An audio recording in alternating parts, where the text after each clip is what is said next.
Welcome to Forward Guidance Live. Today is Wednesday, May 11th. Today, a huge day as we got inflation reading that yet again proved hotter than expected. Before I introduce my next guest, please remember to like and subscribe this video so you can stay tuned for videos like it to come. All right, now I welcome my guest, Mike Ashton, aka Inflation Guy, as he is known on Twitter. Mike, you are a true expert on inflation. You know, so many people, inflation's in the news. So many people, they have a view. It's hot. Oh, it's low. Oh, I'm an inflationist. Oh, I'm a deflationist. Very few people, Mike, have the experience, the wisdom, the knowledge that you have of inflation. So I'm glad to have you here. I'm just going to quickly go through what happened today. 8.1% year over year was expected for the headline CPI, so that includes food and energy. What we actually got down the newswire was 8.3%, so higher than expected inflation yet again. However, last month's was 8.5%, and now this is 8.3%. So, Mike, have we reached peak inflation? We don't have to be worried about it, right? Peak inflation, we're here. Yeah, I mean, 8.2 is 8.3 is great. We love that. That's much better than 8.5. I think as you and I were talking, I think that peak inflation means different things to different people, and I think that economists, and there will be the usual cheerleaders who make the circuit, cheering that we've now had peak inflation and the rate of inflation is going to come down, and it probably is for the next couple of months, just because we drop off some more really high numbers from last year, and then we hit some easy ones. So, but there's a decent chance that 8.5% is the highest we see for a while. Not a guarantee, but it's probably peak in that sense anyway. Okay, so we have nothing to be worried about, right? No, nothing at all. Again, if you like the current price level, and this is the problem, I think, is that when you go out there as a politician, you say, hey, this is great. Inflation is coming down. We've solved it. Inflation is coming down. The average consumer goes, oh, great. Prices are going to go back. I can get those used cars, at the price I would have gotten 2 years ago, and that's not what it means. It means prices are still going to go up. They're just going up at 7% instead of 8.5%. And so I think the average consumer who's not an economist thinks of peak inflation, meaning peak prices. And that's not what it means. The price level is here to stay. And the question is, how much faster does it or slower does it rise from here? And the answer is it's going to keep rising pretty fast for a while, just maybe not 8.5%. Right. And if inflation goes from 8.5% to 8.3% to 7%, and it stays at 7% for years, yes, technically we have reached peak inflation, but the huge shockwaves we've seen through the economy and markets where bond yields are something like 5 times higher than they were but a few months ago, that will continue, right? And not to mention the decimation we've seen, the carnage we've seen in the stock market, right? Yeah, look, I mean, I think that if you look at the fixed income markets, they're clearly saying something that rhymes with what the Fed is saying. So the Fed says, our peak policy rate is 2.5 to 3%. And the reason that they say that is because all their models say that inflation still has a 2% equilibrium and will eventually go back there. And if they're right, and I have a strong feeling that they're not, but if they are right, then and the fixed income markets stay where they are and inflation does go back to 2%, then all is right with the world. If they're wrong, and if we stay at inflation at 5% for a couple of years, then eventually interest rates will start to reflect that. Lenders or borrowers will have to pay lenders a little bit of extra for the expected inflation, and that will mean lower asset prices, generally speaking. And I do think that's what's eventually going to happen. I'm a little surprised it hasn't happened already. In other words, the long-term forecast for the Federal Reserve is still 2% for inflation, for PCE, not CPI, which was released today. You think that's wrong? Why? Well, I think part of it is, I think you have to understand why it is that they believe that. And one of the reasons they believe that is that their models say so. And the reason their models say so, and this is where it helps to be a quant, is that they've trained their models on the last 30 years of history. And if you've designed a model and you ran it through the 90s, 2000s, and 2010s, and the model didn't say inflation was 2%, then you threw the model away because that inflation was always 2%. And so they've selected away any models that can produce an outsized, non-mean reverting inflation rate. And in particular, their models don't really have much to do with the quantity of money in the system, only its price. And so I think that their models are wrong, both for the sort of natural academic reason that we tend to overweight recent history, and then I think the more difficult to resolve pernicious reason that they don't have the right variables in the models anymore.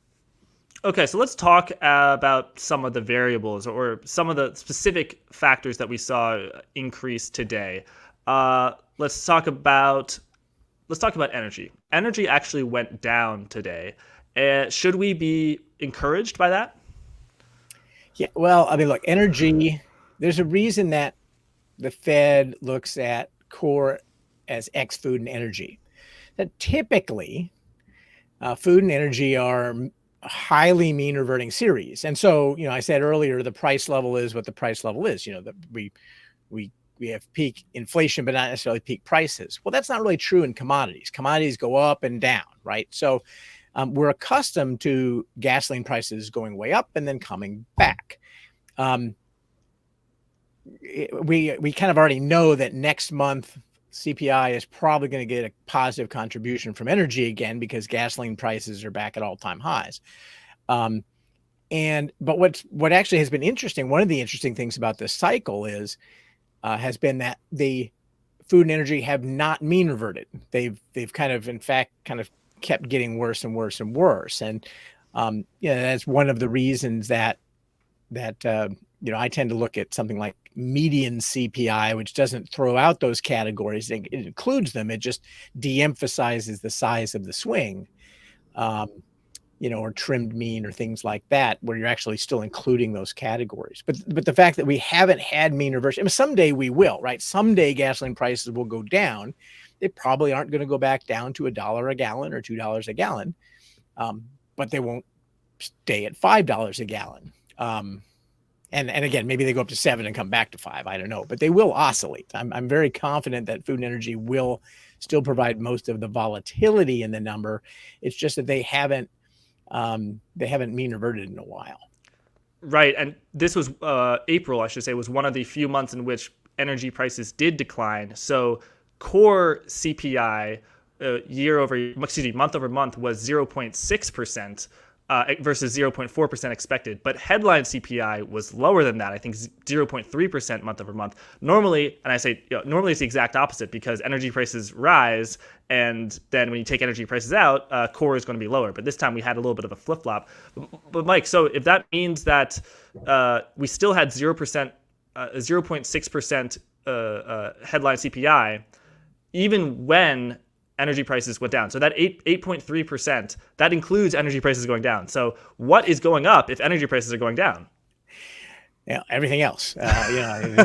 Three quarters of the consumption basket is going up faster than 4%, including, shelter and airlines and food away from home and baby food is up at 13% year on year, and you name it. About the only thing that hasn't really been rising in kind of the general consumption basket, or hasn't been aggressively rising, weirdly, has been medical care, which is still, in the 2 to 3% range. But considering we just went through a major healthcare crisis, you would think that we would see more inflation in healthcare than we've seen. But that's weirdly, that's sort of the laggard of the whole thing.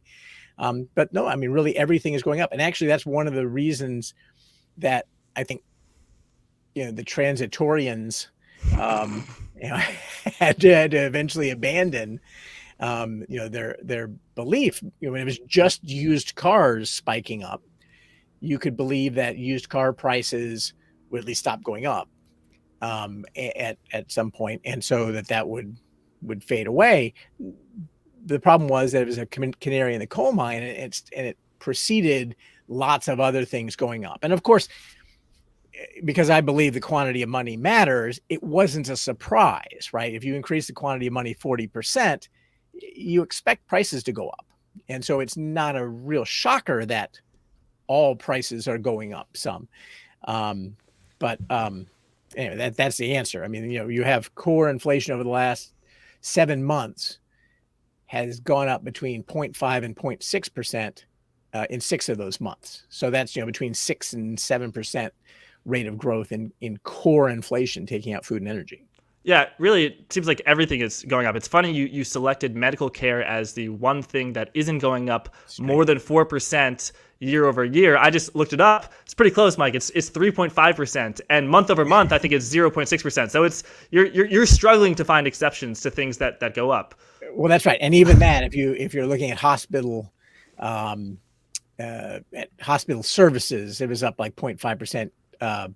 Month on month, so like at a 6% rate. So it's pharmaceutical prices are only up at 2% year on year, and that's what's dragging them down. But again, pharmaceutical prices are only up 2% year on year. That just seems weird to me too. So the exceptions are now the weird things on the low side instead of being the weird things on the high side. And of course, that's a characteristic of an inflating economy, is that you get, your tails become on the high side rather than your tails being on the low side. You mentioned airlines and food. Those were huge outliers. I'm just going to read the data. So baby food was up 13% year over year, 3% month over month, meaning that in April, baby food was 3% more expensive than in March. If you could get it. Yeah, if you could get it. Airline fare up 22%, not year over year, month over month, and 33% year over year. So these are stunning figures. Michael, you've been studying inflation for a while. Have you ever seen something like this? Well, things like airline fares always jump around a ton. And if you take out, and that has a lot to do with jet fuel and things like that. And there's lots of seasonality to it, and there's weird seasonality to it. Again, there's always something jumping around. And the reason I want to look at median is that it takes away all those weird jumps. A couple of years ago, there was, and the classic example on the downside was cellular phone services. And what happened is all of a sudden 1 month it was down 7% month on month. And the reason was because the way the BLS looked at cellular phone services was they attribute different characteristics, and all of a sudden cell phone carriers went from saying you got 4 gigabytes of data to infinity. You got unlimited data. And it turns out that when you put infinity into any model, you get really crazy answers. And what happened was they said, well, the value you just got for the same price was much higher, and therefore the cell phone service dropped like a stone. And it kept core inflation low for an entire year until that fell out of the system. So you want to try to look away from any of those weird outliers. The trick is knowing whether or not it's an outlier for a weird idiosyncrasy. You don't want to dismiss all the weird idiosyncrasies that are all going in the same way for the same reason, right? And that, I think, was a mistake that, again, the transitionistas made early on, is they sort of looked at all of the microeconomic effects and said, oh, that's a port issue. That's that's because of chips. That's because of this. That's because of that. And you can always find some kind of excuse. You just want to see whether there's like a common theme to the excuse. And again, it helps to have a model that told you to look for it anyway. So baby food up 13%. What would people look to? If I was speaking to a transitorian, which I know you are not, what would the transitorian say? Would they say, oh, and the Gerbers, the pears went up, the price of pears went up. What are we talking here? Honestly, I don't really even understand. It was only the last week or so that I don't have babies, so I hadn't noticed this, but I started to see stories about how you can't find baby food right now, and one thing that I think is important for people to know is that a shortage, if you don't have something, is actually unmeasured inflation. You actually have to have something. If there's nothing on the shelves, the storekeeper doesn't mark up the price. There's nothing to sell, so you have to have stuff on the shelves before the price goes up. And the price going up is part of what moderates and allows things to be on the shelves. So when people saw shortages early in the pandemic, they said, oh, well, once the shortages go away inflation will go away. And it's exactly the opposite. The shortage is going away happens coincident with higher prices. So if not before, but yeah, slightly before. Yeah. right. And so what's happened, really, as people put the stuff back on the shelves, right? They're like, okay, well, I sold everything out in 10 minutes last time. Let me put another buck on it and see how long it lasts this time, right? And so so I don't really know what the story is behind baby food, but I know that when it goes back on the shelves, it's not going to be cheaper than it is right now. Yeah, and credit to you, Mike. We were speaking on the phone yesterday, and you said, Jack, you got to look at baby food. You got to look at baby food. And I'm like, well, I don't know what he's talking about. But yeah, 13%. You're right. To be fair, that's 0.04% of the consumption basket. So it does not affect the overall CPI at all. But it's visceral, right? And I think one of the problems, and I never really spent a lot of time thinking about this until the last year or so, and it obviously has become a political issue and a real political problem for people who are in power, and not to mention for the Federal Reserve. It's not just a quantitative problem for them, it's a political problem for them. And what is true about inflation is that people notice, you notice inflation proportionally not to how much you spend on it, but on how often you buy something and how important the item is to you. So it turns out that gasoline, even though it's only a few percent of the consumption basket, is really important for having people formulate inflation expectations, because you see the price all the time. And so if gasoline prices go down, even if everything else is going up, but if gasoline prices tomorrow went back to $2, people would not feel like there was as much inflation because they see it all the time. Something like baby food, very, very small. But if you have a baby or someone who has a baby, it has an enormous weight in your expectations for inflation.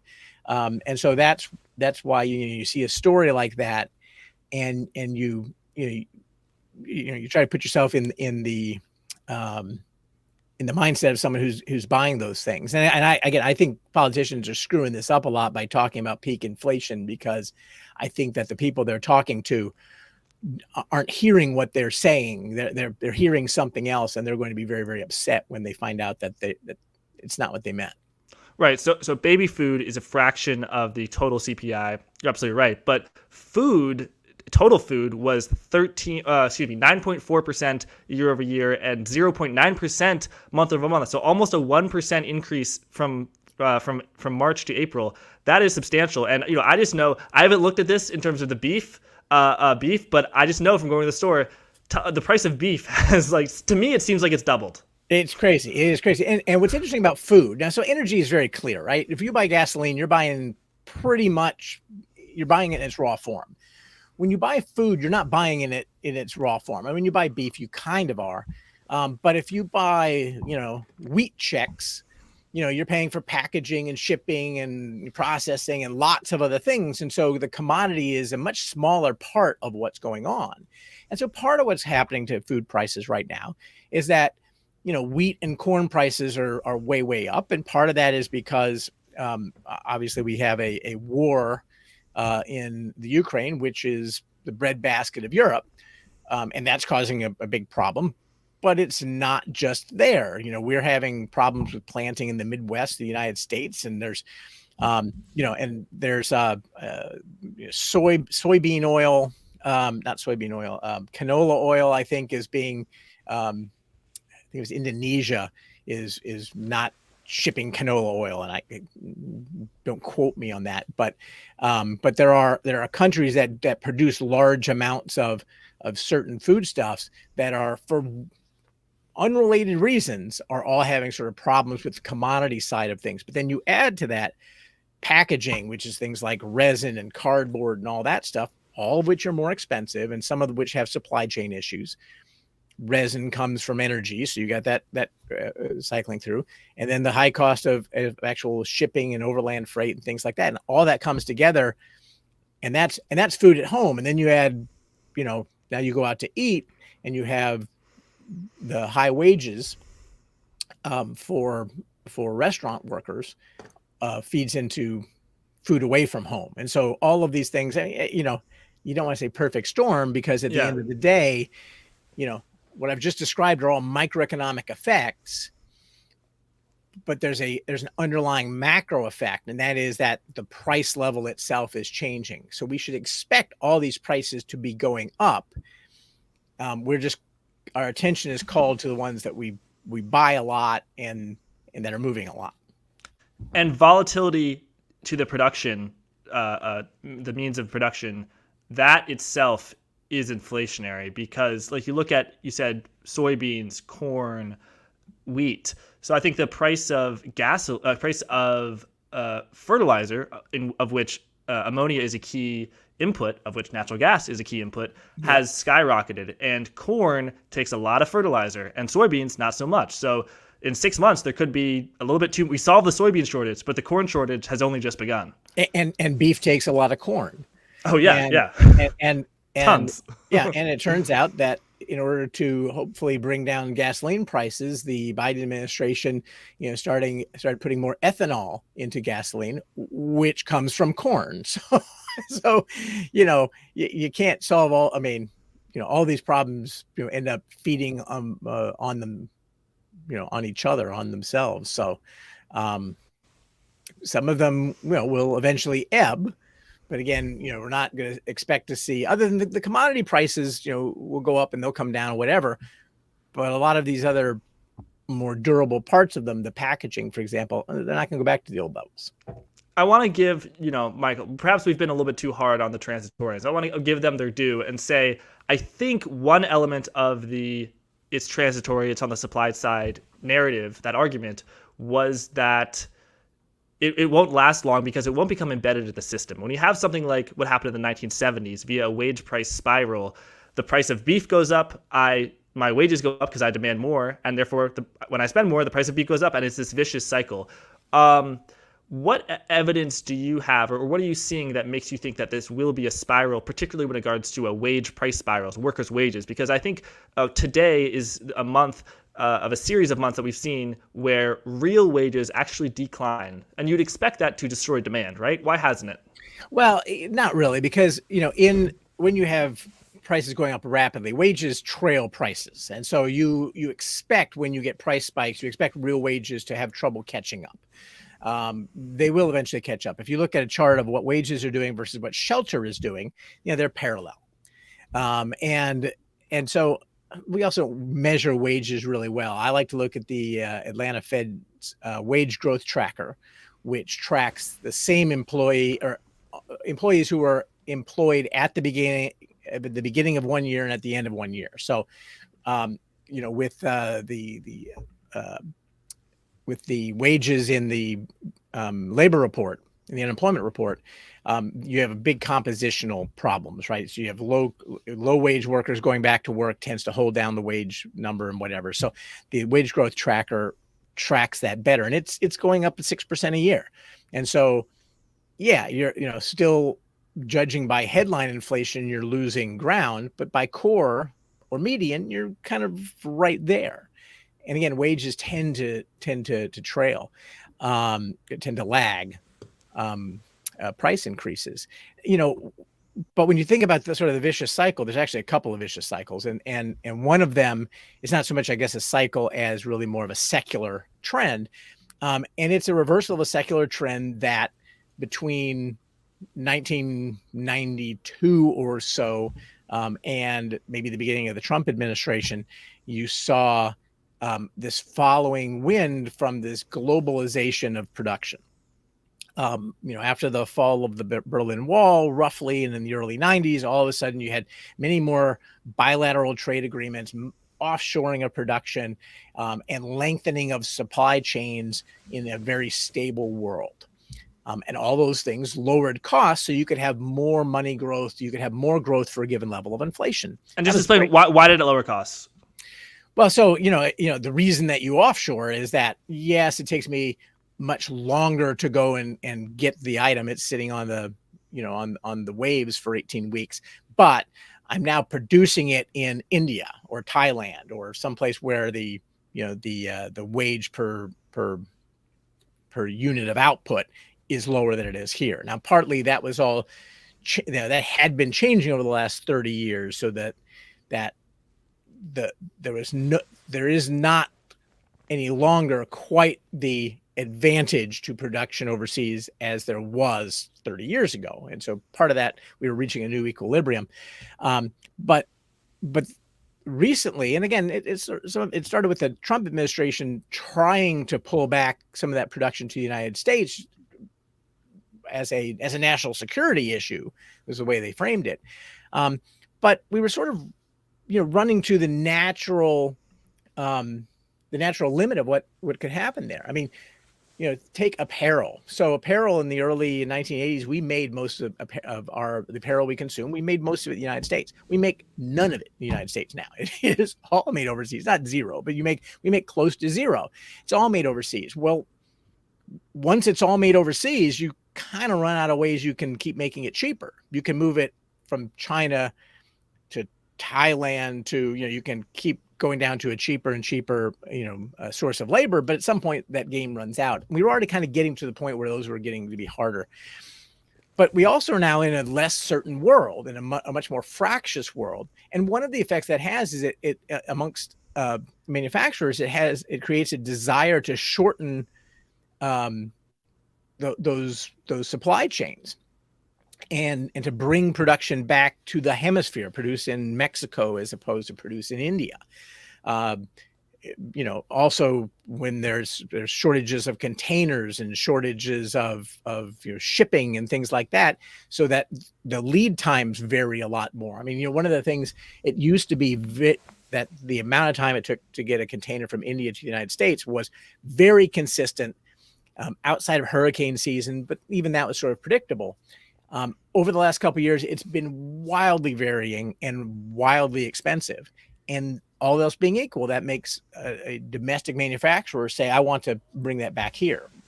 Well, bringing it back here is more expensive. And so you're sort of reversing that globalization dividend, if you will.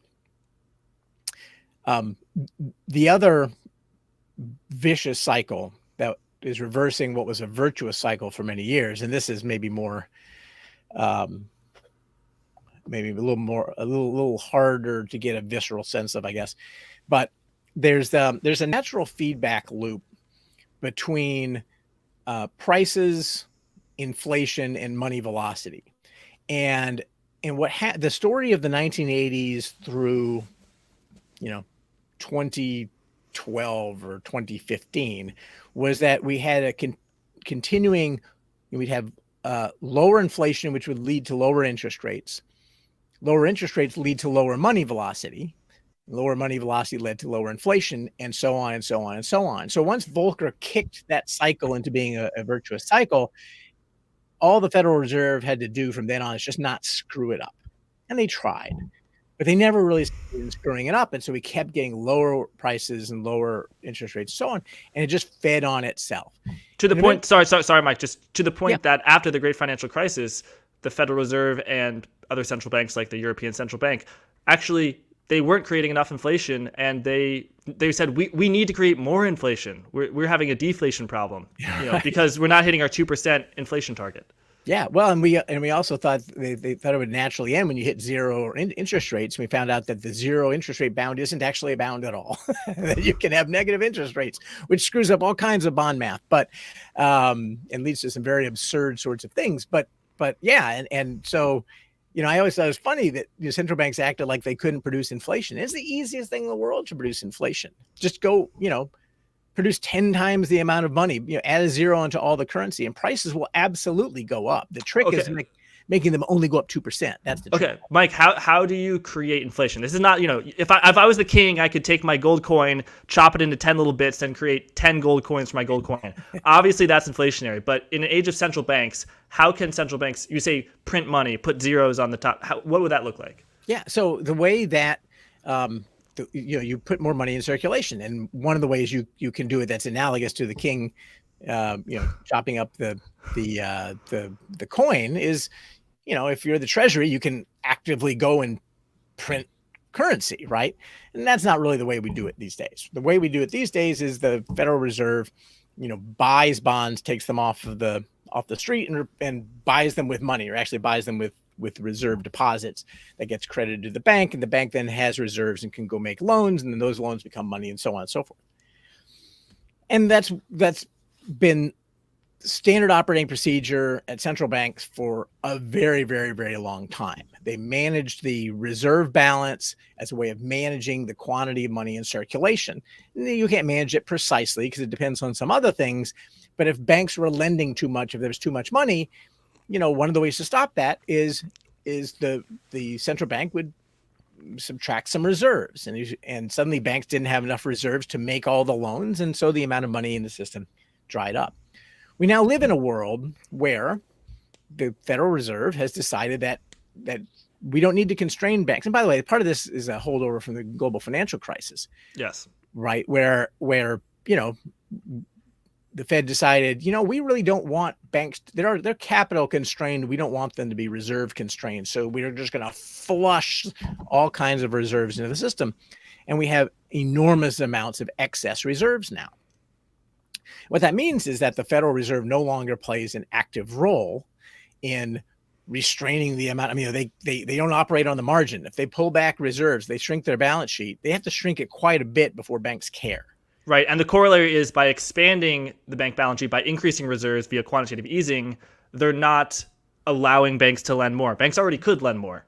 Right. It's up to the profitability of the loan. Yeah. That's exactly right. And so you really want to look at what the supply and demand for loans is, which again, it no longer has a whole lot to do with. And so, the Fed believes that they can affect that by changing the price of money, by moving overnight interest rates higher. It's not at all, that works in their models. It's not at all clear it works that way in real life, and we've never done it before. So what do you mean? What about 1979, 1981, Paul Volcker? He didn't just raise interest rates. The way they did it is they restrained money growth, right? So they restrained the reserves, and that forces overnight money higher, right? So the way the Fed used to do this, in fact, if you go back to the 80s and you read the minutes and the statements, once they started making statements, they always spoke in terms of the amount of pressure on reserves. And they would say things like a slightly greater pressure on reserves might be acceptable and a slightly lesser may be acceptable in the intermediate period ahead, which would make your head explode unless you're a Fed watcher. And that basically said, we're going to put a little bit more money in or take a little bit of money out based on what happens to overnight interest rates. But they didn't move interest rates. They moved the amount of reserves, and they literally would go in every day into the interbank market. And if the overnight rate was too high, they'd add a little bit of reserves because banks were essentially telling them they needed more. That they looked at the rate was the price of money, but it was market determined. Okay. And it's a little bit like I used to compare it to if you are taking somebody's temperature, right? You take somebody's temperature and they've got 101 fever, and that indicates something to you about their health. And so now the Fed has decided that they're just going to give people thermometers that say 98.6, and that will make them better. So they're going to control the market price of money and assume somehow that that's going to enforce the right clearing mechanism. And it just doesn't work that way. That's just not, controlling the price of money is not the important thing. Controlling the quantity, and then you look at the price of money, you look at the interest rate, and that's the output. That's the result. That's the way they judge whether or not they have done enough. And they don't do it that way anymore. And that's a fairly recent change, and we don't really know. We haven't been through this kind of cycle. They don't know how to calibrate it. And I think available evidence right now is that they're not very good at calibrating it. Yes, well, when I was in school, I learned that mechanism you just described was how the Federal Reserve changed interest rates. But at the time that I read the book, it was no longer true. It was true, but now it measures it effectively by just going out, making a speech and saying this is what it's going to be, and the market self-adjusts. And the way that the Federal Reserve enforces that is by the barrier between the reverse repo rate and the repo rate. So now it's essentially, Joseph Wang, a former senior Fed trader, described to me as kind of a communist market. It is not, the Fed funds market is not truly a marketplace in the same way as it was during the Volcker years. And if you actually just look at the effective federal funds rate, you can see that it used to move all around, and now it's just extremely flat. and the limits that they've announced, the upper limit, the lower limit, don't go back until they definitely don't go back to the 1980s. Okay, so Mike, you're saying now if the Federal Reserve does not reduce the quantity of reserves via quantitative tightening, as it indicated that it will, but it hikes rates to 5%, do you think that won't be a disinflationary force? No, what's sort of funny about that is it's actually the worst of all possible worlds, because one of the things that raising interest rates does is it increases money velocity, because one of the things that happens when interest rates go up is that you take money out of cash that you're holding in your wallet, or you're holding in zero yielding, savings account balance, checking account balances, and you invest it in a bond. You give it to somebody who then takes the money and they buy something with it, or you buy a stock and it goes to somebody who then buys something with it. But you get the money out of cash, because now at 7% interest rates, money cash is a hot potato. You don't want it. When interest rates are at 1%, you hold cash. And so right now we have very low money velocity for two reasons. One is we have very low interest rates still. And so that induces people to hold more cash than they otherwise would. And the other is that right now we have a precautionary demand for cash balances, which is to say that people are still a little scared and they hold more cash than they otherwise would. When those things change, when interest rates go up and induce people to then take it out of cash, and when people get less concerned about sort of the immediate trajectory of their lives, then the speed with the amount of time that money sits in a cash balance is going to go down, which is the inverse of velocity going back up. And so if you raise interest rates, getting back to your question, if you raise interest rates, you're actually encouraging money velocity to go up. And so when the Fed used to do this, okay, so they'd restrain reserves, and that made interest rates go up, which caused money velocity to go up, and actually would make prices go up initially. When the Fed would start to tighten, you'd first get a little spike in prices.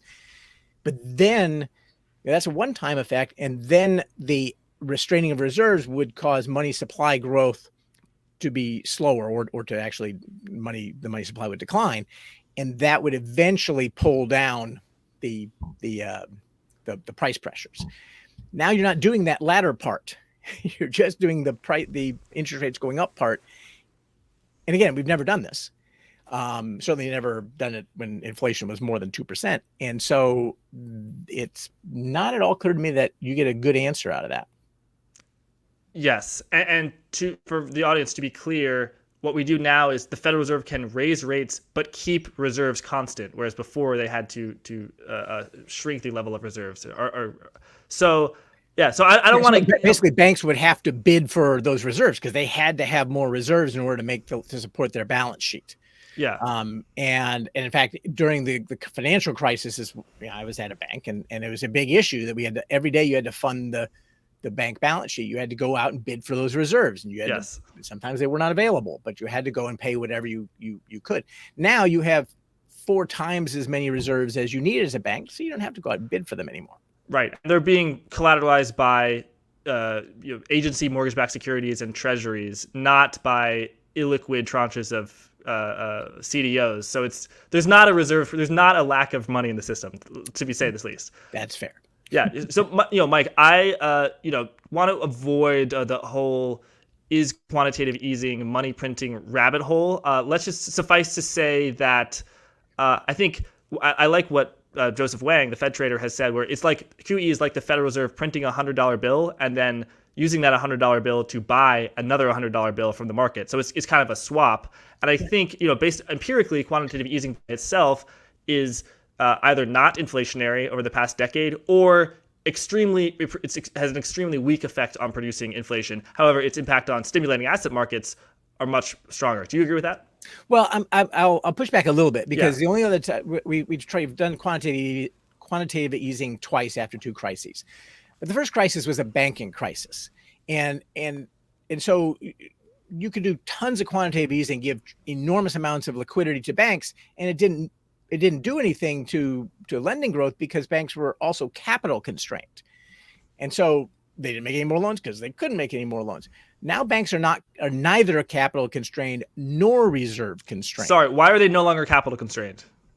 Well, because they're in better financial shape.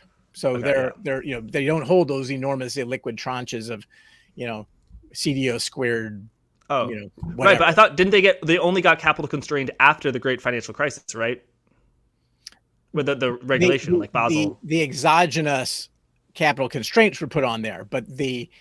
the capital constraints during the financial crisis were, I mean, you saw banks fail, right? Okay. Because Yes. Yes. so they were in fact over levered for the risks that they were taking, that they could not have a lot of defaults, right? So they were much more levered than they are today, and so today banks could take more defaults than they could have back in 2008, and because their loans tend to be better quality than they were back in 2008, and they're not all correlated to the same thing. They're better able to they have better coverage, I guess, of their capital on their lending businesses.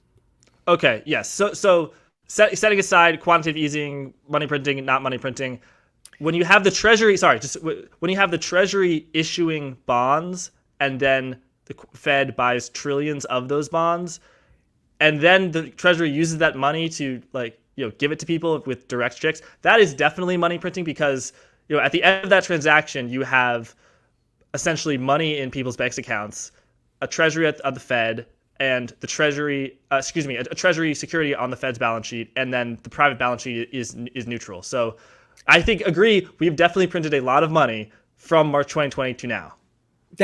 Look, I mean, there's you're right. If you just do the money printing bit, then it's perhaps indeterminate how much that goes into prices, right?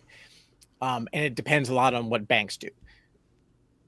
In this case, what happened was, and by the way, and if the Treasury just spends $3 trillion without the Fed's help, then it's also not clear what that does necessarily. It disrupts individual prices, right? But it might not disrupt the overall price level, because as they spend and they have a deficit, then they have to borrow that. So they take money away from people by selling bonds to them. Right. And so they just spend instead of private people spend. Okay, fine. Fiscal irrelevance. But when the Treasury does that, and the money they spend, they don't borrow, or they borrow it for 10 minutes and then the Fed buys all of that and puts that money back in the hands of those people, then you've just created new spending out of thin air. So forget about whether you're creating money out of thin air, you're creating spending out of thin air. And I think everybody would agree that creating spending out of thin air, you would expect that to affect prices, and it has. Right. And there's a difference into how inflationary stimulus can be. And I'm not getting political on either party side, but let's say on the Republican solution, maybe perhaps passing tax cuts, that's not super inflationary, because it's a lot of the benefits go to wealthy people who have a low propensity to spend. A Democrat solution, perhaps like an infrastructure bill, that's also not super inflationary, because the money is going to be spent over 10 years. But handing out checks, which was done under both Republican and Democratic administrations, again, not political, that is very inflationary, because people are getting it and they spend it, and then that bids it up. So I haven't been following politics that much, to be honest, what's been going down in DC, but how has the current administration handled inflation, and to what degree has it hampered their plans to pass legislation? Well, I'm also not in the swamp myself, so I'm not, I don't want to talk too much about sausage making here. But it's, I think that one of and I said earlier, talking about politicians generally, I think that the problem that the Biden administration has, and has always had, has been messaging, and their messaging on inflation has been really bad. I mean, it's been ignoring that it was a problem, and then saying that if we spent $1 trillion on infrastructure, spending $1 trillion on infrastructure, somehow that would lower, inflation, which in the best interpretation, it would 10 years from now.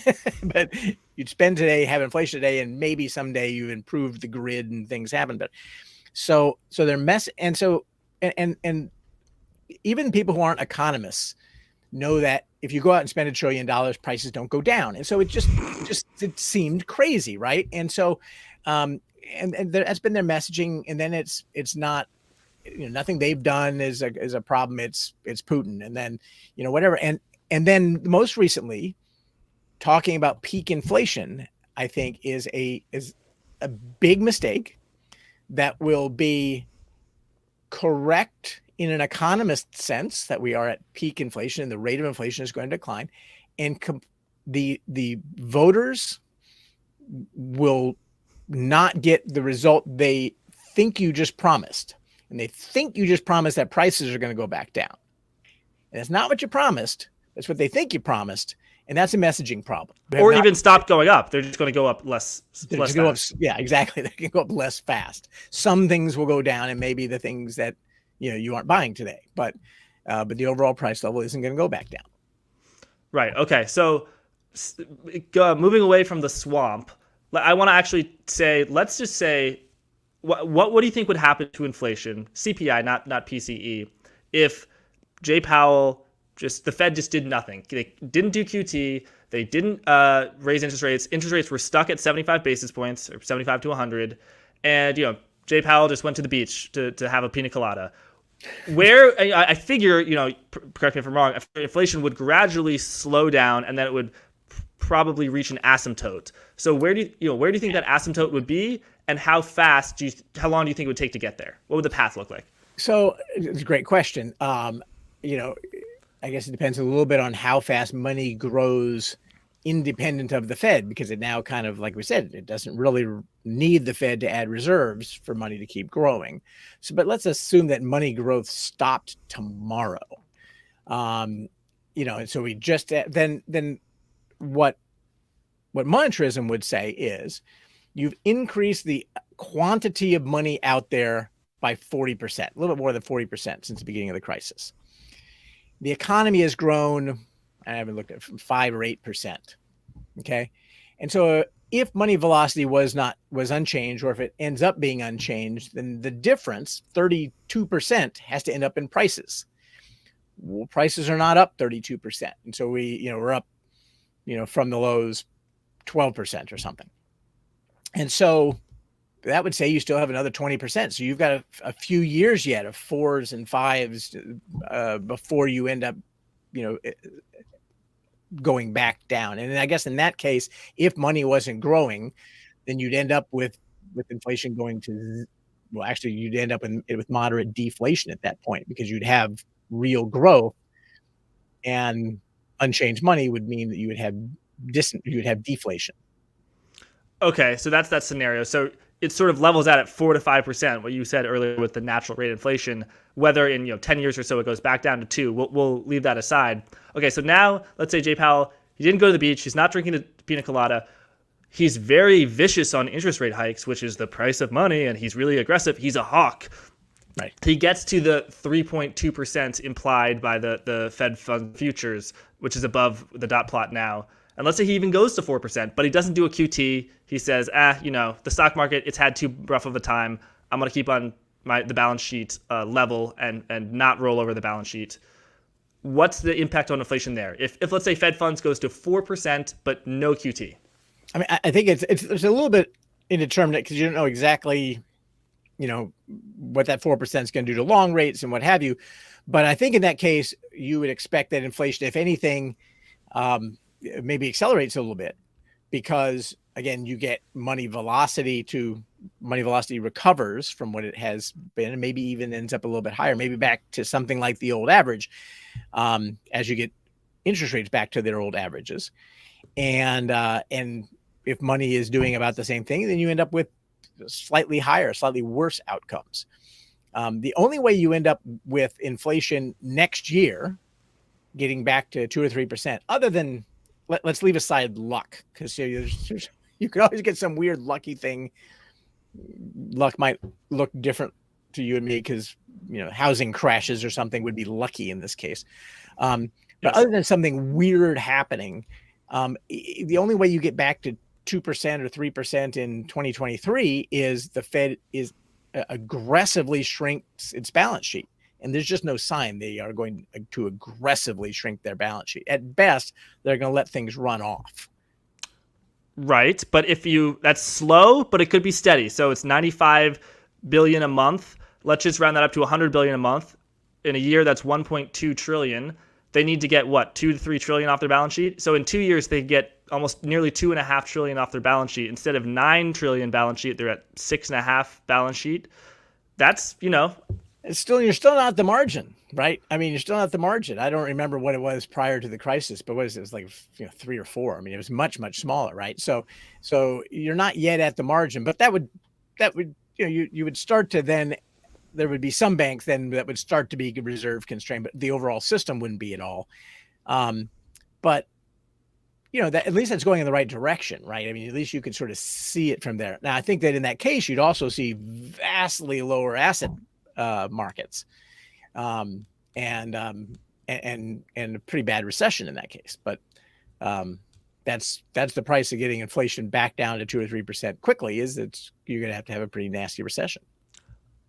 Okay, and so we haven't. Yeah. By the way, you could have a nasty recession and not have inflation go back down. So it's not the recession that causes it.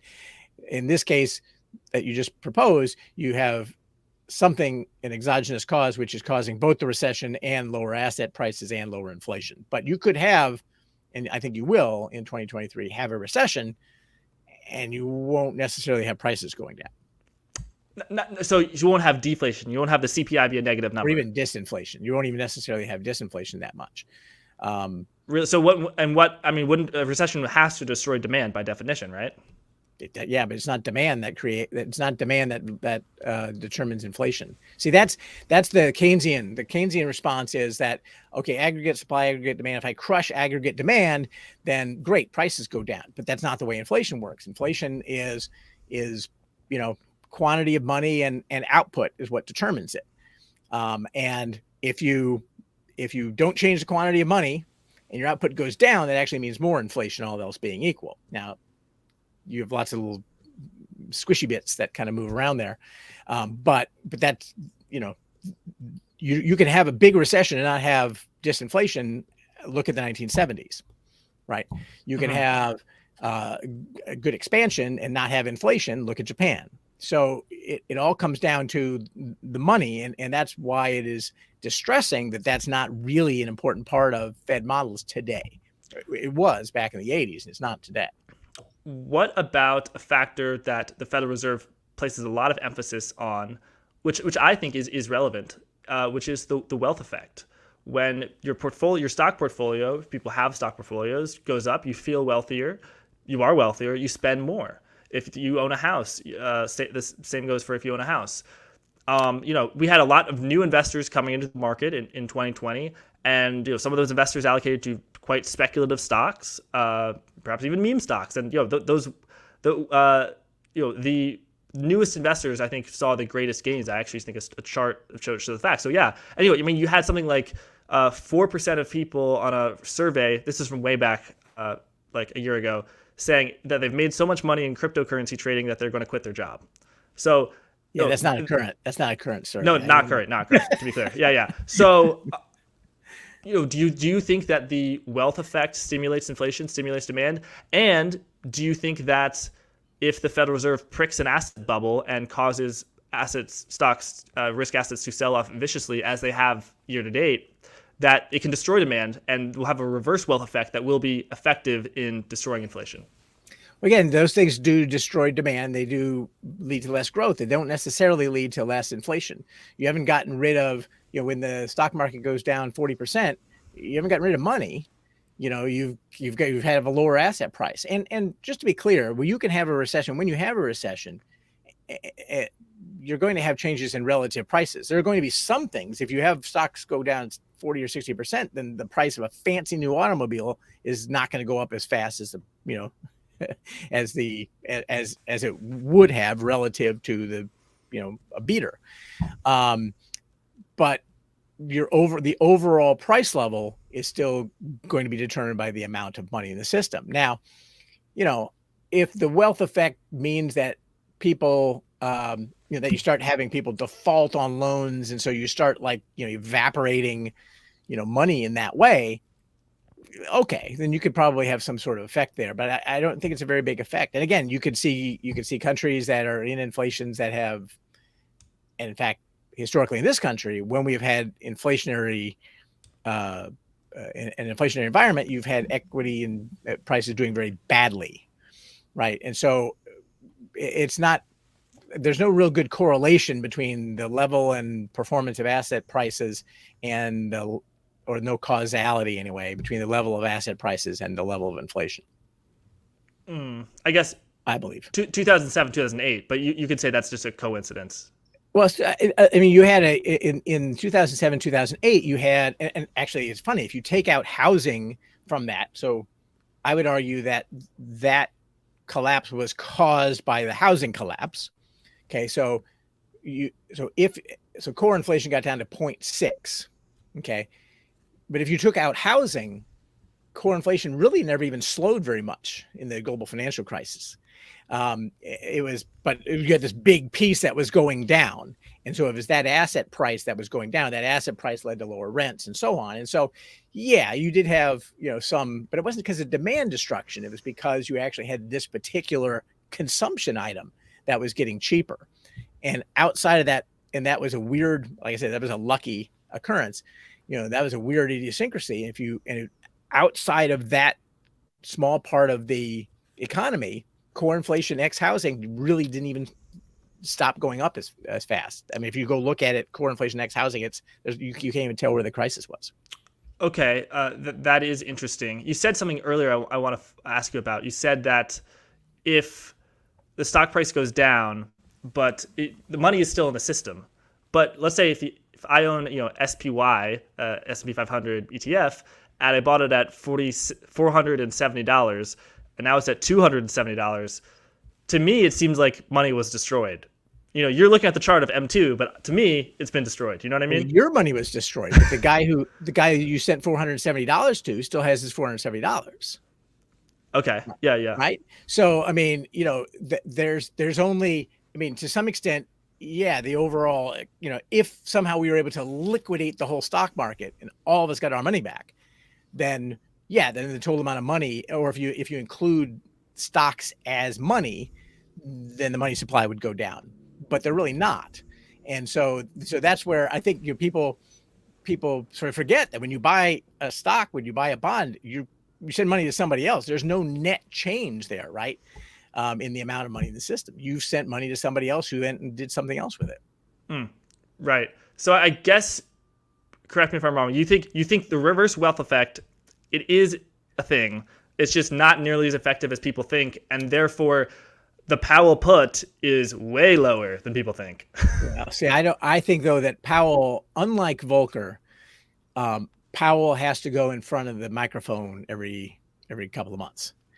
And so when he goes in front of the microphone on CNBC and the stock market is down 20% or 30% or 40%, the odds that he's going to be just as hawkish down there, pretty small compared to Volcker, who, no one knew where he lived. Most people didn't even know what he looked like. A lot of people didn't have any idea what Volcker was. We finance people did, but what's a Volcker?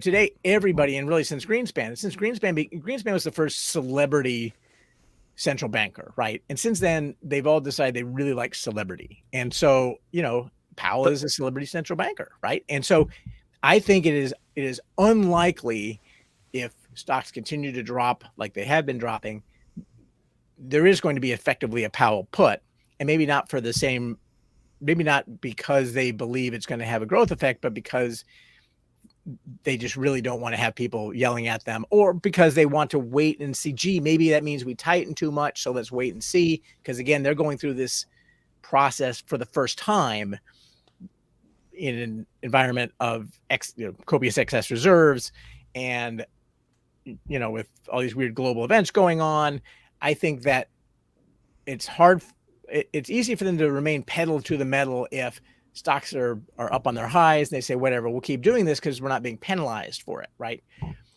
if you start to see markets penalize them and markets vote that they're not doing the right thing, then they'll react. And you know, I mean, if you think a couple weeks ago, one of the Fed officials came out and was Bullard was floating the trial balloon of 75 basis points, and the market just went down hard. And a day or two later, Loretta Mester came out and said, "Yeah, we're not really thinking about 75 basis points." And I think that there is, the Fed will do what the market allows them to do, and I think and they don't want things to become sloppy and illiquid. And if it looks like it's becoming sloppy and illiquid, then they will rapidly ratchet back the pace of what they're doing. I think as long as inflation stays high, they'll probably eventually have to keep raising rates, but it'll be much more incremental than we're pricing in. Okay.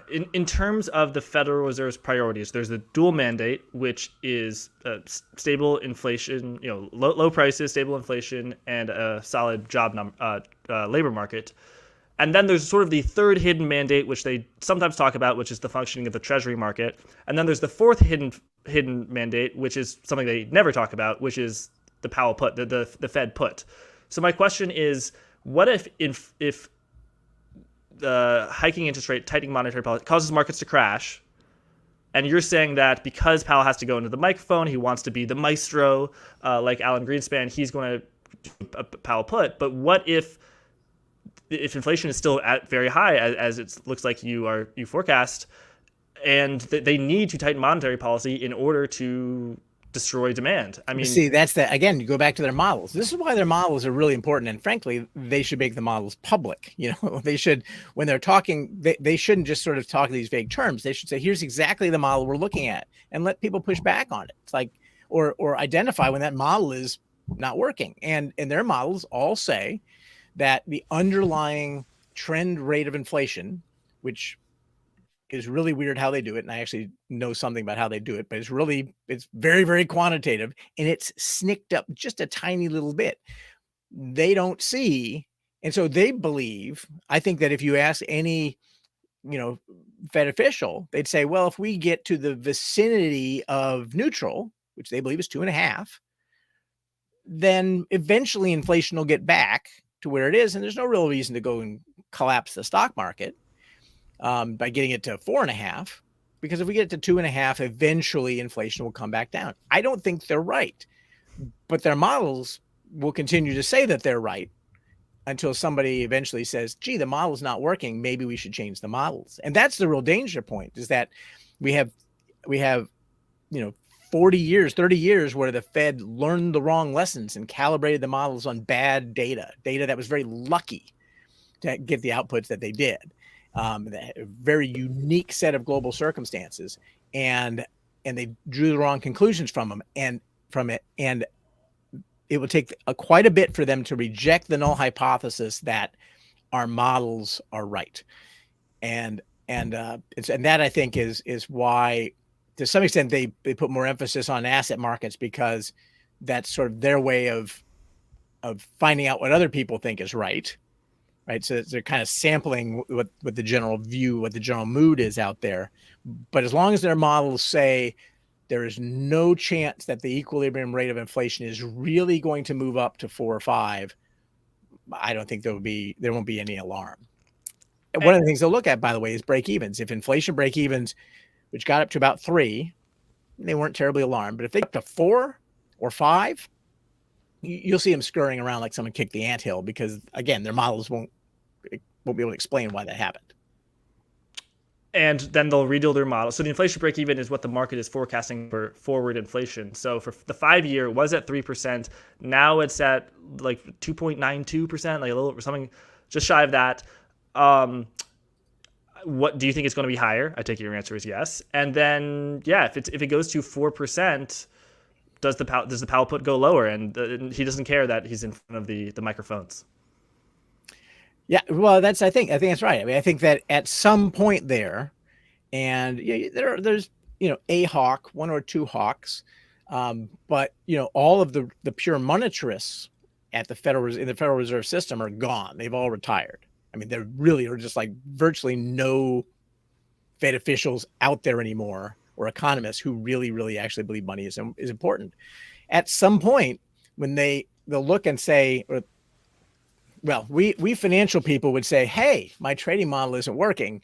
I need to go figure out what's wrong with the model, not recalibrate the model.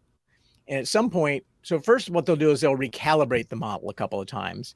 And then they'll finally say, there's really no way we can recalibrate this model and have it still fit all the data historically and what's going on now. So something's wrong with the model. I don't know how long that process will take, but I will say when you have, 5,000 economists in a building, you only have one or two opinions. And so it may take a long time for that process to happen, and they don't have lots of time. Okay. Mike, we've got a lot of great questions from the audience. I'm going to ask you a series of them.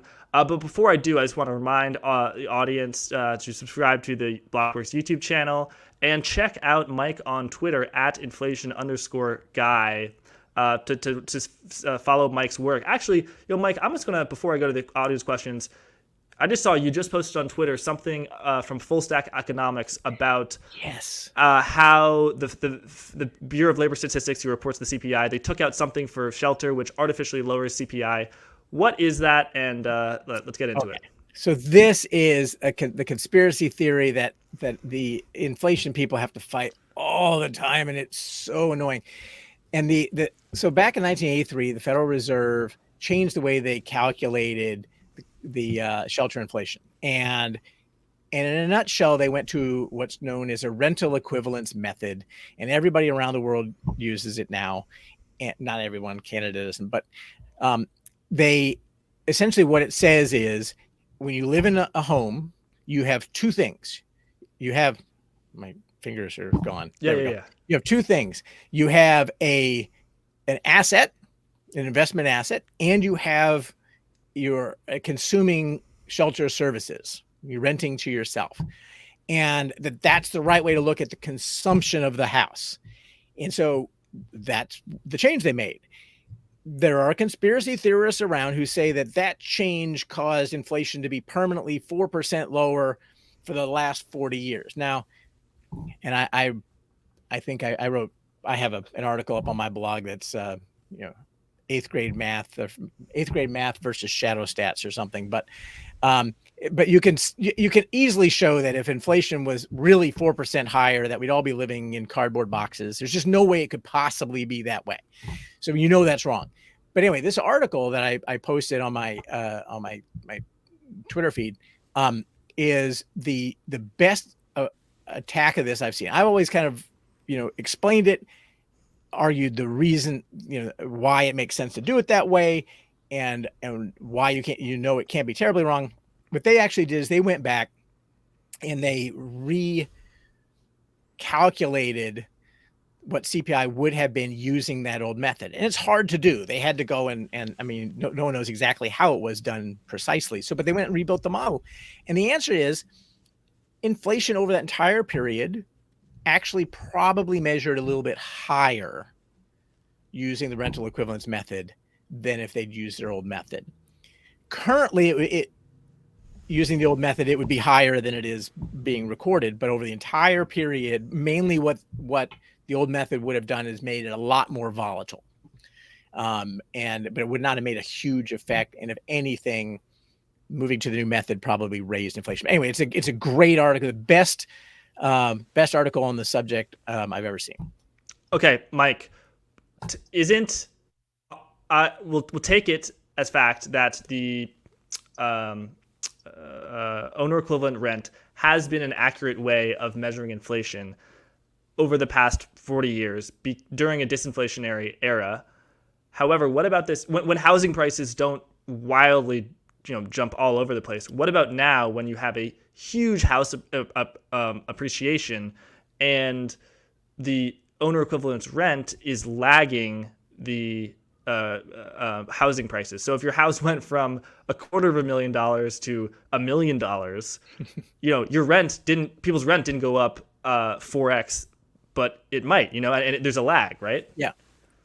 Yeah. So the way that people have modeled this now for quite a while, and it's not right, and some of us know it's not right, but is to take housing prices, lag them, and also recognize that at least some of that is the asset price. So if you look at, again, go back and look at the housing bubble of 2007 and 8, and you see that shelter accelerated, but a lot of, after the fact, we found out that a lot of the rise in home prices was actually a bubble.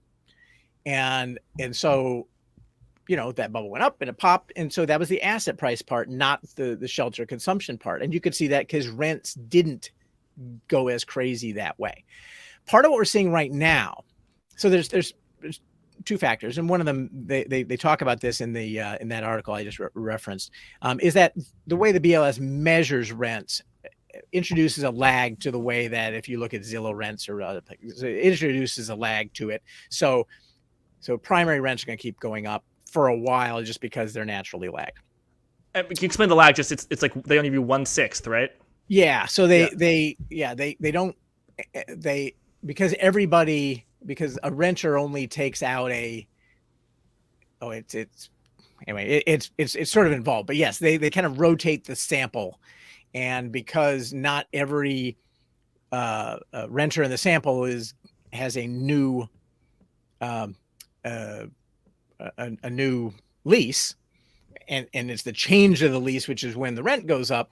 That's why it kind of takes a while until your entire sample has actually seen the rent go up. So that's, whereas if you look at the rental samples out there, they're looking mostly at new renters.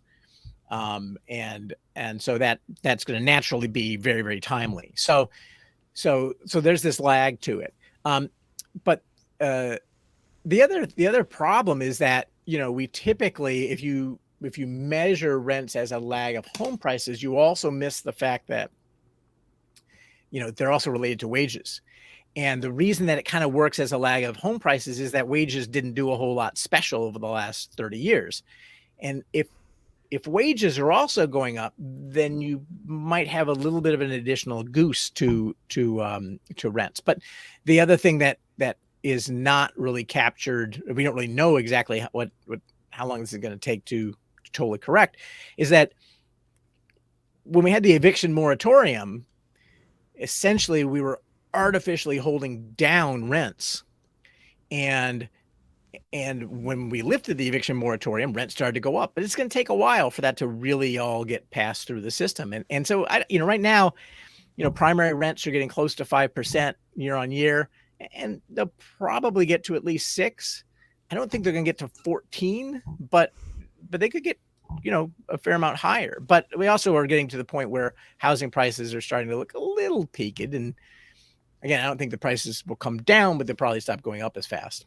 I don't think there's really much of a bubble in housing, but it's arguable anyway. It's not as bad as it was in 2008. Yes, and this is extremely unscientific analysis from me, but if you just look at the the Case-Shiller housing index over time, it rarely skyrockets higher and then immediately skyrockets lower, which a lot of stock prices do, for example. It typically skyrockets higher, goes up a little bit, flatlines for years, and then flatlines down, and then skyrockets lower. So, yeah. And some of that is because, Case-Shiller uses a, repeat sales method, and they smooth it and re-smooth it. And so, again, a lot of this is, I think that's probably the best quality home price index we have, but it also has lagged a lot because of that. And so actually the lag between Case-Shiller and owner's equivalent rent is something like 15 months. So that's one of the reasons we know, by the way, that inflation's not going to go down to 2% this year. Yes. We know rents are going to be up around 5% for the balance this year. It's just, they're not going to go down. Yeah. That's what I was trying to get at. So that's baked into the cake. Okay. Mike, you've been really generous with your time. We do have a few questions that I think are good. John Schmidt wants to know, this inflation isn't inflation. It's monopoly pricing power. Discuss. Have you heard that, and what do you make of it? Discuss. I don't think we have that many true monopolies out there. I think that I'm sort of honestly at a little bit of a loss to think of a of a true monopoly that essentially has unlimited pricing power. But by the way, even monopolies have limits on what they on their pricing power, right? So a monopoly can't in the long run raise prices at 10% a year if the overall price level is going up 2% a year. Eventually it would, its good would cost more than everything else. So right. Mike, so sorry if maybe monopoly is too strong of a word, but this has been alleged that there are companies that have a lot of market power, like ExxonMobil. Beef is a perfect example. There used to be thousands of independent ranchers and thousands of independent meat packers. Now it's just 4 companies, and the reason prices are going up is because those 4 companies have entrenched interests. And they're using their market power to artificially raise prices. That's what I think that. Yeah, and look, I mean, there's no question that those companies do have pricing power, okay, but they're also not. They compete against chicken. They compete against vegetarianism. I mean, they they can't make. And honestly, the way that the price of beef is going up, I mean, I might become a vegetarian, and I'm from Texas, so that's hard. But so there are some limits on that. But yeah, I mean, look, concentration of market power in small numbers of producers does create that risk. Okay, but I guess I just really believe that there are market forces that really sort of limit how extreme those can get out of whack for how long. So Exxon has a tremendous amount of pricing power. I saw something the other day talking about the crack spread. So the crack spread measures what refinery profits are. If you take a barrel of crude, you can create 2 barrels of gasoline, and well, I guess you take 3 barrels of crude and you create 2 barrels of gasoline and 1 of heating oil or some other distillate, and it's really high right now. And so some people have taken that to mean that Exxon Mobil, all these in the refineries have tremendous pricing power, and they're just gouging us by keeping gasoline prices up too high. The other way to look at it is that we had an administration selling cheap oil, and pushing down the price of crude, which caused their profits to go up, right? So the price of gasoline, they didn't set it. That's a very competitive market, and that price was set by supply and demand. And meanwhile, the supply and demand for crude suddenly cleared at a much lower price because we had somebody selling 1 million barrels a day. So it was the Biden administration releasing from the Strategic Petroleum Reserve that pushed the profits for ExxonMobil up, and pushing the crack spreads wider. So, but, I think the long and the short of it is I do believe that there is a bigness complex that you have, there's too much pricing power or there's too much power in large firms. I do think that power is constrained in terms of their ability to go and truly gouge consumers for an extended period of time. But there's no question that we would be better off with a more competitive, if you broke up a lot of these big companies into smaller companies. That's just, I'm an antitrust kind of guy, but I don't really think I don't think that's really what's going on here in most cases. Yeah, I think maybe in the beef, because you have that consolidation, but with energy, I mean, ExxonMobil, huge company, but it produces such a it's a price taker. It's not a price maker. Like even Saudi Aramco, yes, it can shape the price of oil, but only by by changing its own output. And a private company would not want to.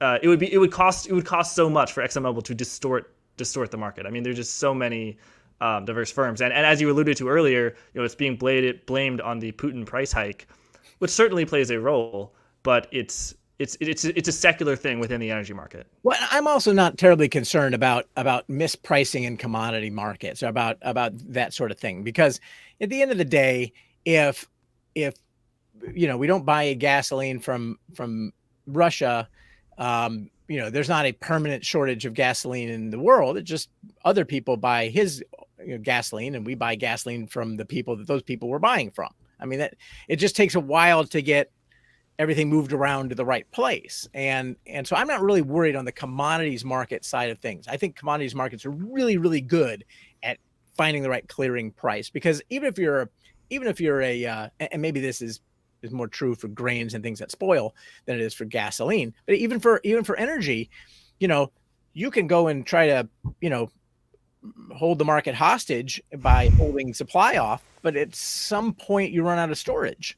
Yes. And you have to start keeping stuff on the ground. And so it's really hard. There are real constraints on that when you are talking about a global economy. I think monopolies are more dangerous and on extremely local monopolies, where you've got one movie theater.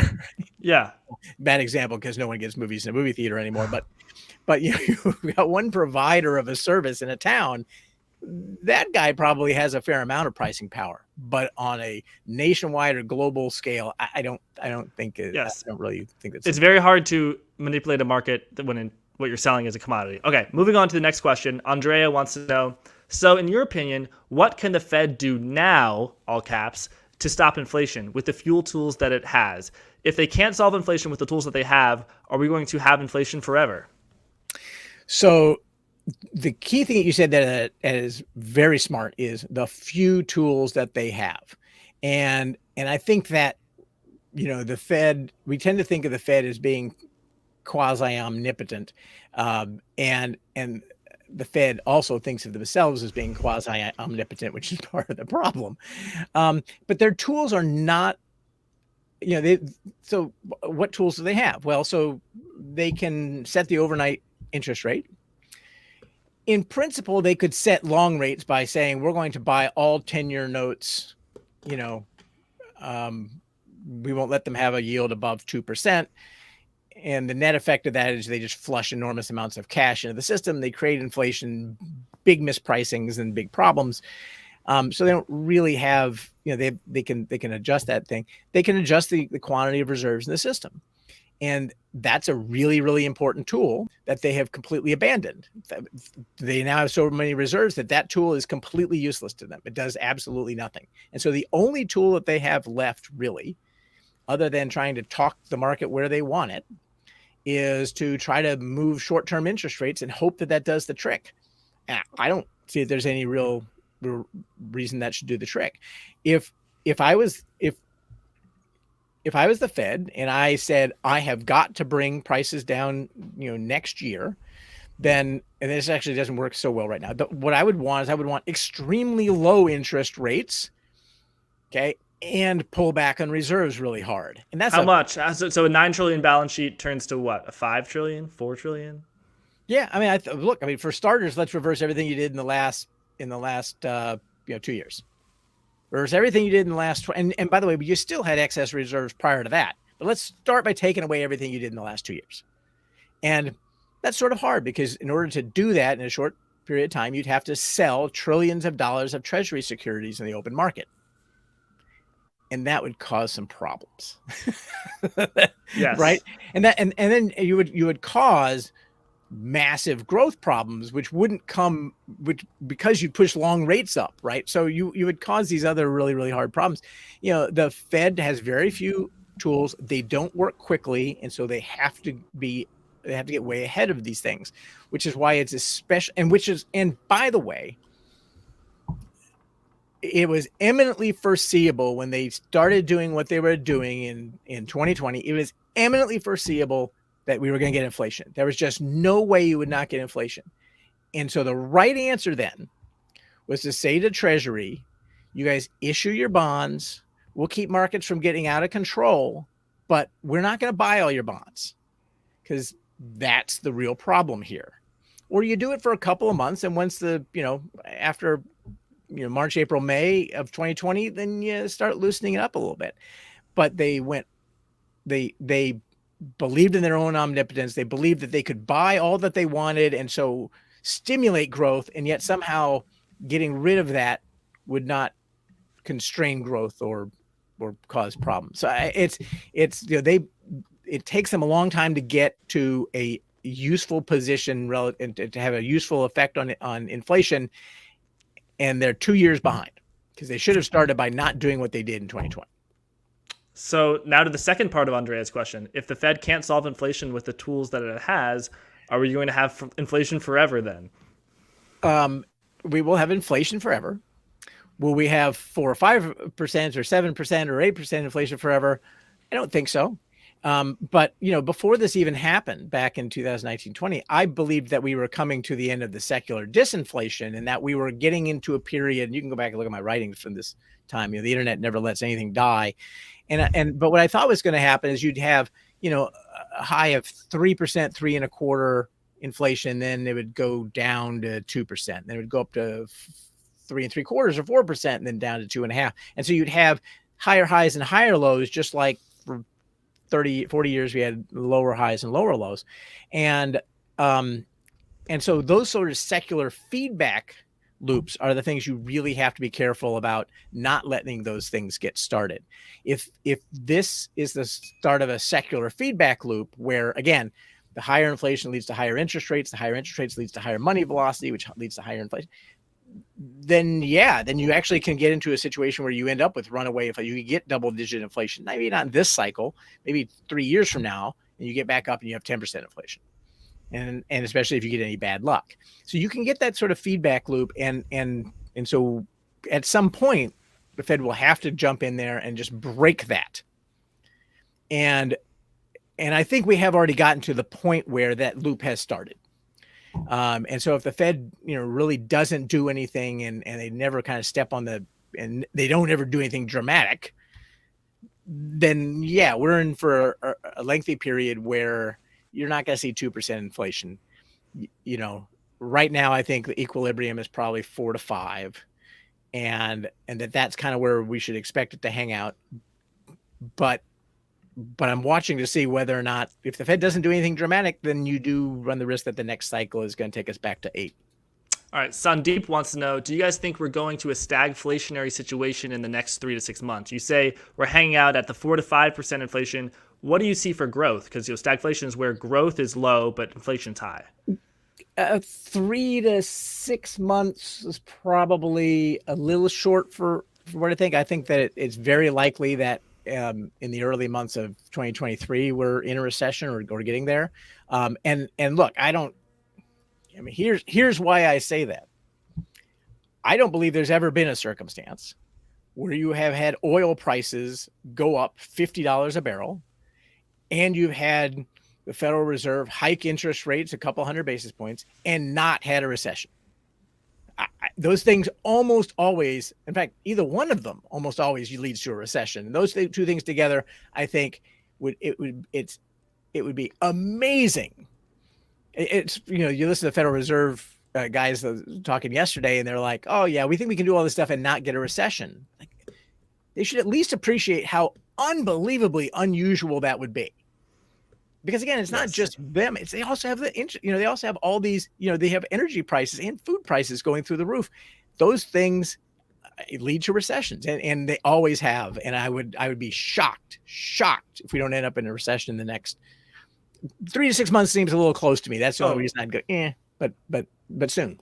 Yeah. In terms of timing, I think when you say like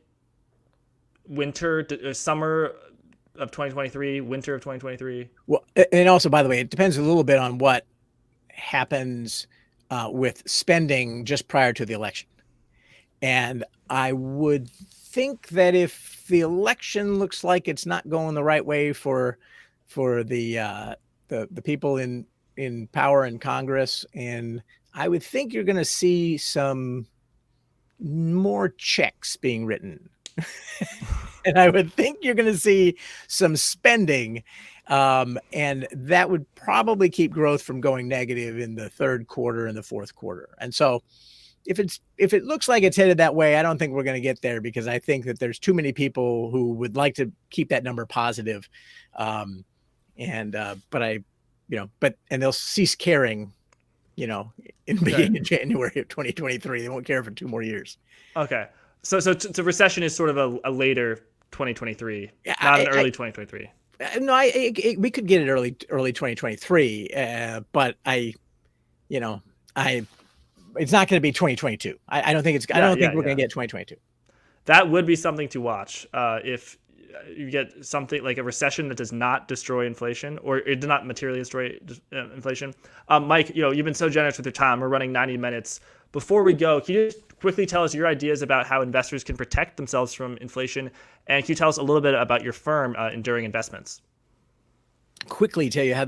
Yeah. The sad part is that there aren't lots of good products out there that in mutual fund and ETF land that really allow individuals to protect themselves against inflation. Obviously you can invest in commodity indices. They've run a long ways, but it's not as great an investment now. I'm a big fan of I-series savings bonds, which you can get from Treasury Direct. You don't have to pay anybody to do it. You just have to set up an account. The problem is you can only buy $10,000 per Social Security number per year. But they're a tremendous bargain, the best bargain you'll ever get from the federal government. But there aren't lots of ways to really do that. Now, my company, we do have private strategies. I think I can say that actually do have done reasonably well. And I don't think I could say anything more than that. But we're also working with various other companies to produce 40 Act products, mutual funds and ETFs that will be better than kind of what's out there right now. Right now, all of the inflation protection products, other than direct inflation-linked bond sorts of things, are they mostly have equities in them. And so if you go look at how those products have been doing over the last, this year to date, they've all done pretty poorly because they mostly have equities in them. And that's just, and unfortunately, that's sort of the way the ETF ecosystem is set up. It works best with equities. I will say, I guess if I had to go with what's out there right now, I would probably buy, for the risky part of my portfolio, I'd buy some commodity index, maybe a smart commodity index like USCI, or maybe something broad like PDBC. And then for the less risky part of my portfolio, I'd buy short dated inflation linked bonds, which won't have a great return, but at least we'll get you inflation out of it. Like VTIP is a place you can get short dated inflation linked bonds. And there are others. I'm not wedded to any of those ETFs, but that's, I guess, for what's out there in the public market, that's sort of what's available. I will say that most people, if you have a home, you have some protection. You have some protection in that someday you'll get Social Security, which is inflation linked. And so, not everyone is necessarily as exposed as they really think they are. And young people are even less exposed because you're going to be getting higher wages that will more or less keep up with inflation over the next, X number of years of your working life. That's also an inflation linked asset. So the people who are most vulnerable are the people who are probably, my age and above, which is to say, mid 50s and higher. Brilliant. Well, Mike, this has been a fantastic talk. I think this is the longest one I've ever done. So we have a lot to talk about. Thank you so much for joining. Thank you, everyone, for watching. Really appreciate it. Make sure you, make sure you subscribe to the Blockworks YouTube channel. Follow Mike Ashton at inflation_guy. And also stay tuned for tomorrow, my interview with my old boss, Ed Harrison. Mike, thank you so much. Thank you, Jack.